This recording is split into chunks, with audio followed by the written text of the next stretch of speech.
Understand why the US and Britain need to employ guns for hire. I am joined from Washington by Brad Blakeman, a political commentator and a former senior White House aide, and by Phyllis Bennis, author of Challenging Empire and fellow at the Institute for Policy Studies in Washington. Welcome to Inside Iraq. Brad, let me start with you. Why does the only superpower in the world need guns for hire, needs those security contractors? Because there are certain things that the military forces can do and certain things they can't. And quite frankly, Memorandum 17 created the atmosphere by which contractors could come in and provide not only security forces, but also forces that are needed to rebuild Iraq and to provide essential services. Our Army and our military structure has been in transformation in the last 10 years in giving more responsibility to civilians for logistics, not necessarily security. So it's a needed service. The question is, quite frankly, are the Iraqis comfortable with the current setup? Now that there is a government established in Iraq after the coalition, it's really up to them to pass laws that are necessary, whether or not these security contractors are welcome in their country. It's not up to the United States anymore. Before we get to the Iraqis later on, perhaps, Phyllis, but did you buy the argument that the U.S. actually needs them? Why did they need them in the Second World War? Why did they need them in Vietnam? Why did they need them in Korea? Why do they need them now? Because Donald Rumsfeld and his cohorts in the Pentagon are trying to wage this illegal war on the cheap. And the view was that you didn't need a lot of soldiers. You weren't going to have to occupy the country with U.S. soldiers because we could hire people, privatize the military, privatize the war. The war was illegal from the moment of the invasion, bringing in, it's now up to something like 125,000 mercenaries, about half of whom are armed, or a little less than half. The other half are doing things like cooking food, washing dishes, driving trucks, all the things that low-ranking military people once did. And this is the explanation of why we can go to war with a much smaller army relying on high-tech bombing.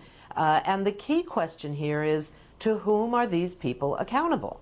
And the reality is, at the moment, they are accountable to no one.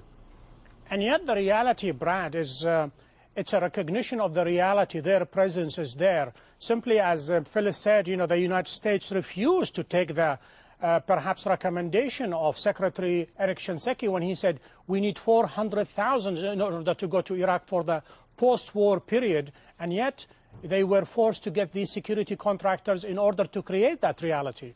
The reality is that Phyllis is wrong. These folks are there at the invitation and at the legal authority of the Iraqi government. If the Iraqi government didn't want these people there, they could meet and pass a law and they would be out of existence in a day. The reality is they're needed, they're wanted, and they're doing overall a very, very good job. Over 600 have been killed. The Army doesn't provide protection, nor should they, for civil types of work that the security forces are doing and protecting contractors who are rebuilding Iraq. The American people have given literally tens of billions of dollars to rebuild Iraqi infrastructure. These are where primarily our security forces are working. We've given that money to Iraq, and we've also given to Iraq. We have given, excuse me, Brad, we have given that money not to Iraq. We have given that money to U.S. and British and other international corporations like Blackwater, like Halliburton, like Bechtel, like a host of others who we claim are going to do a better job rebuilding Iraq than Iraqis themselves might do. And this was not a choice of the Iraqi government, which did not even exist when these contracts were written. The contracts were written. There may be multinational corporations who are doing this work, and eventually, as the Iraqis get more on their feet, they'll be doing the work. But the bottom line is, the dams that are being built, the electric that is being built, the water, the sewage, everything that is needed, the water, the sewage is being provided by a multinational force for the benefit of all Iraqis. Well, let's just give you all the time you want. If you are serious about looking at how people in Iraq are living, the most important complaint after the lack of security in the streets is the lack of electricity and lack of water. And that's because people remember that after two devastating wars, the Iran-Iraq war that lasted for 10 years and the U.S. war against Iraq of 1990-91, that the Iraqis themselves, despite sanctions, were able to rebuild those infrastructures. Not that well, but enough that people had 24 hours a day of electricity almost everywhere in the country and had clean water. Suddenly, they haven't had that since the U.S. invaded. And the fact that we are putting in people that you say are going to do a better job is simply a lie. This is a privatized war. It remains illegal, and the people of Iraq are suffering more than anyone else. Brad, I was struck by what you said, that the security contractors are in Iraq at the invitation of the Iraqi government. Certainly Saddam Hussein did not invite them. The Iraqi government, despite the political facade, is not a sovereign country. It's under occupation. So why would you say that? Saddam Hussein is no longer in power. Matter of fact, he doesn't reside on this earth anymore. He's been toppled because he was a dictator. And when Phyllis said this is an illegal war, she's 100% wrong. This war is 100% legal. It's sanctioned not only by the United Nations, it's sanctioned by the American people and our coalition partners. We are there at the invitation of the Iraqi government, a sovereign government. We're not occupiers. If they didn't want us there, we'd be out tomorrow. We are doing great work for the people of Iraq and the region. Let me pose that to Phyllis. And if the insurgents would just give us... They are there at the invitation of the Iraqi government. They are not there at the invitation of the Iraqi government. This Iraqi government came into power in an election organized and run under conditions of military occupation. But what's clear is these contractors were not invited in by this government. They were already there. They had been invited in not by the government that exists now, which clearly was something the Iraqi people wanted to elect. It's not the issue. The Iraqis themselves are very brave, wanted to take the risk of electing a government, but they were already in place because they had been brought in by the Coalition Provisional Authority, the U.S. Occupation Authority. Having said that, Phyllis, the successive Iraqi governments, simply they just kept them. Why don't they just kick them out? I mean, if they cannot kick the American army, why can't they just say, we don't want security contractors?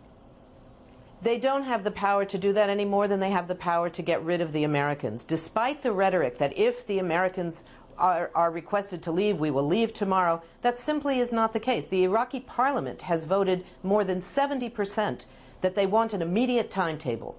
And yet the U.S. government refuses to set a timetable, Congress refuses to set a timetable, the President refuses to set a timetable, and the notion that this war is somehow supported by the American people, given that the most recent statistics have opposition to the war up above 75%, is really laughable. This is a war that was waged in defiance of the United Nations, in defiance of the notion of international law. The so-called coalition, which we call the coalition of the coerced, has collapsed. There are very few countries left, and almost none of them have serious numbers of troops left in Iraq. This is a war that has been a disaster, first for the people of Iraq, secondly for the people of this country and our military, and of course for the contractors themselves, who are paying a price for the terrible notion of what this war has brought to Iraq. Thank you, Phyllis. We'll take a short break now, but when we come back, I'm going to ask Brad Blakeman whether the security contractors are a legitimate target. Stay with us. These guys run loose in this country and do stupid stuff. They shoot people and someone has to deal with the aftermath. Brigadier General Carl Horst, Deputy Commander, US 3rd Infantry Division.